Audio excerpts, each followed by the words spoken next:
Thank you so much, Andrew Ray, for the $5 super chat. Again, People's Funded Institute, we literally could not do a fraction of the things we're doing without your donations that we appreciate very, very much.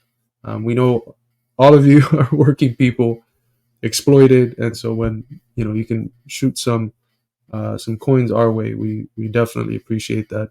Um, and just know that it's always invested in the cause for socialism. So, have you covered the arrest of the Communist Party of Great Britain Marxist-Leninist Ranjeet Brar in London for criticizing Zionism? Yes, we covered it the first day. Um, Me and Danny Shaw did a segment where we looked at the tweet that the Communist Party of Great Britain put out, that Steve Sweeney, put out. Um, we discussed this. One of the things that I'm very disappointed on is that the Morning Star paper, the way that the paper of the other Communist Party, the older Communist Party, that seems to have unfortunately fallen down similar routes as other parties that we know. But let me see if I can find it. And I think it was Steve Sweeney who shared it. But it was a quote like condemning Hamas in a very liberal fashion. Here. Then on October 7, Hamas launched a brutal attack on Israel that has resulted in Israel's ongoing retaliatory war on Gaza. So what? You're gonna, as a communist paper, criticize the defense that a people chose as the only option that they had in order to try to free themselves from 70 years of apartheid and occupation? It's a little strange, but it's great to see that the Communist Party of Great Britain, Marxist-Leninist, is not taking that approach. So yeah, we covered it last stream, but I wanted to show the interview that George Galloway did in his The Mother of All talk shows with Ranjeet. So let's listen in. As I said earlier, would that you could get that kind of detail if you're the victim of an actual crime in London. But Ranjeet got held for 24 hours in jail, got taken off in handcuffs, a surgeon in handcuffs. Dr. Ranjeet, tell us what happened and why. George, it's very good to see you. Thanks for having me back on the show. Well, I went, like many people, George, to express my solidarity with the Palestinian people who, as you are covering, and many people will tell you, are suffering enormously currently since Operation Al-Aqsa Flood, when, of course, the Palestinian people fought back against their occupation, which is not new, but has been a 75-year ongoing massacre, genocide, displacement, forced transfer of the people of Palestine, which we can't go into the full history, but it's important just to say that context, because whenever you see a mainstream media interview, they always start by ignoring that context and asking everyone to condemn Hamas, condemn Palestine, condemn the fight back. I don't do that. But I went to express my solidarity and support because the Gaza, we know Gaza Strip is 2.3 million people, one of the most densely packed civilian areas on the planet. An area, of course, that's so densely packed precisely because they've already been ethnically cleansed once from their homeland of Palestine and put in that open-air prison that is Gaza. And we know that the mass military onslaught against the people of Gaza has resulted in 15,000 deaths and perhaps as many as 5,500 of those children. And I know surgeons, I know people who are working in Palestine and have worked in Palestine. We've all seen a moving testimony, a heart-rending testimony of surgeons operating on children, life after life. They're trying to save in conditions of siege. When the chief of police, the defense minister of Israel, can come on the screen, we've all seen this, and say we're dealing with human animals is what he called them. But it's okay to put them under siege conditions, to take away their water, their fuel, their electricity, their medical supplies, to bomb civilian areas. These are huge mass crimes we're witnessing. But worse, perhaps, even than the crimes of Israel, are the facilitation of those crimes we've seen by the Western mainstream politicians, which in a sense we're used to, but it's never been so starkly illustrated, I think, to the working people of Britain as it is now. And there is huge mass, a discontent, not just amongst, the ethnically Arab or Muslim population, but amongst the whole of the working class population. This is a traditional, a cause that has got huge support from Labour families in Britain, from the working class of Britain, from the white British working class, in addition to the fact that, of course, we have a very multicultural and multi-ethnic population. So I, like many, I'm not a Muslim, I'm not Palestinian, but I support justice. I'm against terror. I'm against them.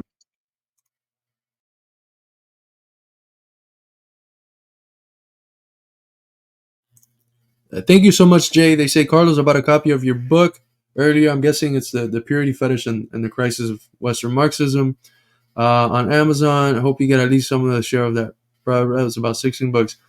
Yeah, we call it Institute Middle Western Marx prices or People's prices because if you looked at like the back end of things, we're really making like maybe $3 a book, sometimes less.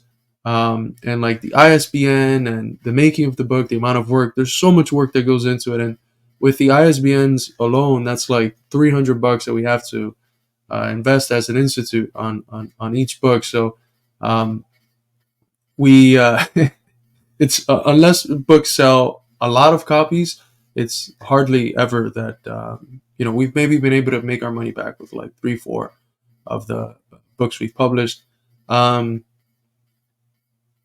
because of the amount of sales. But what we make from like each one is maybe a couple bucks. So thank you, though, very much for buying a copy of The Purity Fetish and The Crisis of Western Marxism, which you can get a copy of midwesternmarx.com/books. A murder of civilians, and really you can't call it anything but a genocide. So I went down, as I did on the 11th today.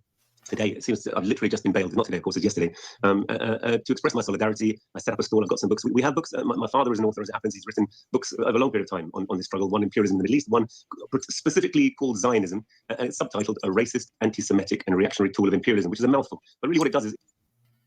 Perfectly labeled book. All things that he said were true.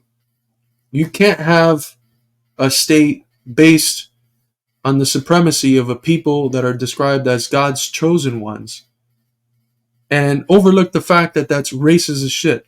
Because if they're the chosen people, what does that make everyone else if not inferior? Ontologically inferior. So inferior in their very being. That's racism. It documents the history of Zionism, how Zionism was implanted into Palestine at the time of the Balfour Declaration with the full support of Britain, precisely to use it. And this is not my words. This is the words of the first military governor that Britain installed there. In his own words, his name was Stores, S-T-O-R-S, Stores. He said, "I'm the first military governor of Palestine since Pontius Pilate." And he said, in his words, that Britain intended to create there in the Middle East a loyal Jewish Ulster in a sea of potentially hostile Arabism. What did he mean by that? He meant that they wanted to create a state which would help them to colonize and loot their newly conquered territories, which of course were divided up in the Sykes-Picot Agreement after the defeat of Turkey, when all of those Arab territories, including of course Iraq, were divided and fell to Britain. And so this state was created and has been committing crimes since its inception. And that's the background. And this book literally explains that history. It also explains, amongst other things, the fact that because Zionism was an ultra-nationalist ideology which thought actually that Jews were the chosen people, it's a supremacist ideology and it's a racist ideology. But it also thought that Jews could never be accepted in Europe. And it was by no means a mainstream philosophy at the time it was being promulgated. It was a marginal philosophy, but it was of use to British imperialism, and they promoted it with the use of Theodore Herzl and others, and were ultimately successful in promoting it. Interestingly, the only minister of the war cabinet at the time of the Balfour Declaration was someone called Edwin Montagu, famous for the Montagu-Chelmsford reforms later in India, which has its own story, led to the Jallianwala Bagh massacre. But he said, that this was a deeply anti-Semitic policy, and he was against it. Despite that, it went forward, and it's led to a state which has constantly committed crimes, particularly from the Nakba in 1948, of occupation, of genocide, of expulsion of the native population, and really setting up an apartheid state, and is currently engaged in really mass war that can only be characterized as genocide. So this is the book. These are historical facts. Actually, the book is a collection of sources, principally of Jewish authors, academics, and even Israeli courts dealing with that, and also the Havara, the transfer agreement. So things which are historically documented facts. But what I've noted, George, and I'm sorry, there's a slight pressure of speech to get some information out, but what I've noted is that really there's a war on this information. We've seen since the attacks on Jeremy Corbyn, the attempt to weaponize anti-Semitism to make Israel, and by extension from Israel, actually British and US imperial policy in the Middle East and elsewhere, immune from criticism. I think seeing Rishi Sunak, seeing Keir Starmer line up in support, justifying the genocide, saying there mustn't be a ceasefire, saying that Israel has the right to defend itself when it's the aggressive party in this whole history and conflict is disgusting. So I've been... Whenever they ask you that question, ask them, do concentration camp guards have the right to defend themselves? That's the one that Norman Finkelstein asks. Do the slave owners being killed, attacked by Nat Turner, do they have the right to defend themselves? Do the occupational French forces have the right to defend themselves in the face of the anti-colonial struggle of the Algerian people? I think most progressives look back at these events and they're like, oh, great, Nat Turner, John Brown, Algerian anti-colonial struggle, woohoo! Oh my God, look at a figure like the existentialist Albert Camus. Um, how silly of him to play the both sidesism game when it's very clear that it's an anti-colonial struggle, and that, in that context, everything that the anti-colonial forces did was justified. But a lot of those people that are able to look back and say, yeah, the oppressed were right to fight by any means necessary for their freedoms, are the ones that today want to bring so-called nuance and want to play the both sidesism game. Yes, we condemn Hamas, but we also condemn Israel. No, that sort of attempted neutrality position does not exist. It's a totally asymmetrical battle between an occupational apartheid racist genocidal force and a people literally trying to fucking survive and choosing the only means of struggle that has been afforded to them by the occupiers, which is violent resistance. Remember what Paulo Freire said. Never in the history of humanity have the oppressed been the ones that chose the weapons and violent rebellion on the basis of their own choice when there was possible alternatives on the table. When the oppressed grab the weapons, it is always a result of the fact that it has been the only route left to them to fight for freedom by the oppressors, by the colonizers, by the capitalists, by the exploiters. So don't be fooled into a position where when it happens decades ago or centuries ago, you applaud it, but when it happens in front of your eyes, you condemn it. Don't be, as Eddie would say, a hindsight anti-imperialist, a hindsight supporter of people's struggles. Be a supporter of people's struggles now, when it's difficult, when the propaganda is in full swing, when people are getting fired from their fucking jobs for speaking out against genocide, when the people are actively dying, when one kid dies every 10 minutes because of this fucking Nazi regime. Speak out now.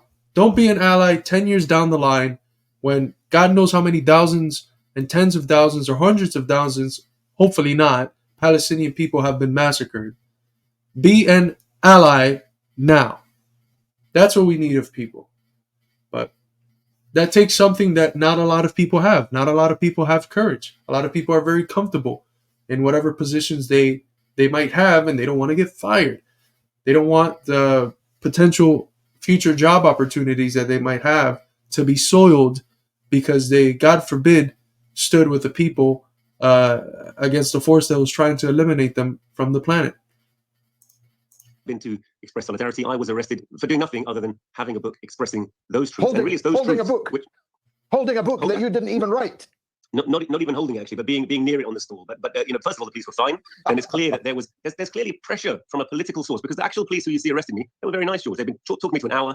They had no problem with me. We were having banter. I was talking to people. Then they were told, "I'm sorry, we have to confiscate the book," and they came to take the book. And I've got a video of that, so I'll post that later.